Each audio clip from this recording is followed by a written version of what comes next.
berovajikirin Rojavê. Li Bîzansê zayînda meleketa li Rojava azadiya Öcalan. Destkeftên Kurda yên di sed sala bîstan di çariyêka dawiya sed salê da li gorî pîvan û zagorên navdewletî hikûmeta Herêma Kurdistanê bi fermî ava bû. Ger di destpêka sed sala bîstoyêkan da Herêma Rojavayê Kurdistanê jî bi wî awayî bikeve nava pergara siyasiya navdewletî wê demê dê şîkandina ziviroka bêbexta Kurd pir hêsantir be. Lêbelê Rojava hin jî dibin xeteriyekê mezin da ye. Gefên Erdogan ên herî dawî di sêyî dehî 2020 de dibêje herêmên terorê yên ku hêjî ji li Sûriye hene wek ew sozên ji me re hatî dayîn werin paqijkirin an jî em ê herin û em ê bi xwe paqij bikin.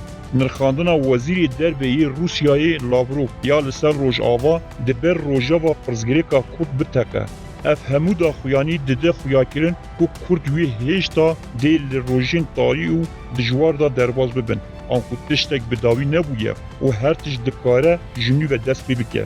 Ev gotarên Erdogan û Lavrov demê ku krîza Xerabaxê berdewam dike hatin dayîn. Diyar dibe danûstandin û hesabekî siyasî di navbera Rûsya û Tirkiyê de heye. Bi rastî ne tenê ev du dewleta. Her kesekî ku dixwaze gavekê li rojhilata navîn babêje, ew ê dawiyê de pêwîst bibînin li ser pirzgirêka Rojava û Kurdan nîqaş bikin. Nîqaşa li ser pirzgirêka Kurd dê di hemî nakokî û li hevhatina pergala siyasiya cîhanê de rolekî bilind bileyze. Kurd çi dikin? Danûstandinên di navbera enekesî û PYND rewşekê ku hemû Kurdên hişmen ji nêz ve dişopînin. Lê mixabin pekeke wan hewildanên yekîtiyê tenê wekî mijarek mijûlkirinê û naberoka danûstandinê valakirinê rol dileyze. Pekeke ji bo ku wesayeta xwe li ser Rojava wenda neke, ew ê ji navbirina hemû Rojava bide berçav. Bi çavsorî metirsiyê li ser hevdîtinê çêdike. Beriya her tiştî ew nahê li Rojava bi Rojava xwe ya sereke têkildar be. Ev hemla Öcalan jî serê xwe girtiye û diçe. Erdogan dibêje divê rêxistinên terorê li Sûriyê bixetin. Mîna nexşeyekî paralel rêxistina ciwanên a girêdayî PKK jî li Rojava ji bo Öcalan di bajêran da meşan li dar têxe. Li ser sînorê Tirkiye bajêrê derîkî bi wêneyên Öcalan xwe pêşandan çêdike. Wateya wê çi ye gelo? Belê, binêrin. Li vir rêxistinên terorî hene. Ji bo Tirkiye dîsa êrişî ser Rojava bike, bo Tirkiye meşrûtiyeta navdewletî tê çêkirin. Dagirkeriya dewleta Tirk û rewresmên wê yên emperyalîst rastiyekî mîsolger e. Dewleta Tirk hebûna xwe li ser tunebûna Kurdan da mezirandiye. Tir têkiliya wê yekî bi Erdogan û partiyekê dîn re tuneye.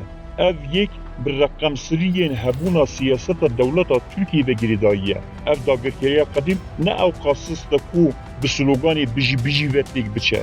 Azadiya Kurdistanê û berxwedana li dijî emperyalîzma Tirk karekî pir ciddi ye. Ne kêşeyekî ew qasivekê ku bi meş û govend û dirûşman çareser bibe. Awayê rêvebirina Kurdan ya nû, govend, dirûşm û meş. Lê PKK ji wata Kurdan aniye merheleyekê wisa ku gel lê Kurd rêka tekoşînê ji bîr bike.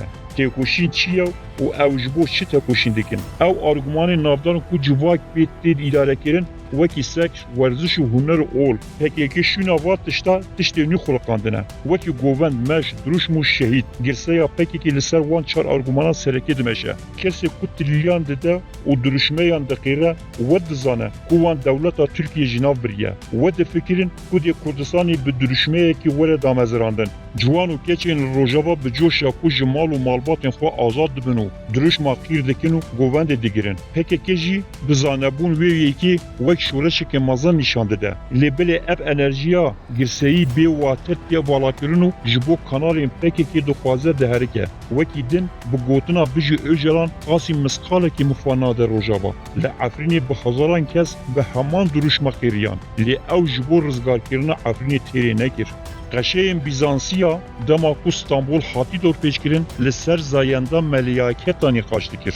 Divê welatperez û netewperwerên Kurd ên rast xwe ji vê rojeva bêsirober rizgar bikin. Her kesekî ku dinivîsîne divê nîşan bide ku ev rojev rojevekî xapînok e. Tê gotin ku gava Stenbol di sala 1405 de ji hêla Fatih ve hatî dorpêçkirin qeşeyên Bîzansî li ser zayenda meliyaketa nîqaş dikirin. Encam Fatih Stenbol da gir kir. Mînakek baş e ku em bizan rojevên xapînok çi encamê dixuliqîne. Niha her roj li Rojava ji bo azadiya Öcalan derdikevin kolanan. Ev yek dê wekî nîqaşkirina zayendeya meliyaketa li me Kurdan jî dê bide winda kirin. Du armancê bingehîn hene ku pekeke ciwanan bîne kolanan. Yekem dibêje ez berpirsiyarê hêzên siyasî Rojava me, ne General Mazlûm e. Werin min re têkiliyê dayînin. Duyemîn ditirsa ku gel nakoyînkî li navbera xwe de çareser bike û bingehekî netewî ava bike. Pekeke dixwaze pêşî li vê gumanî bigire û hevdîtînên Yekîtiya Rojava bê wate bike. Bi rastî jî diyar dibe ku ev siyaseta partîperestiya pekeke qasî armancên dagirkirina dewleta Tirk me tirsidar e li ser Rojava.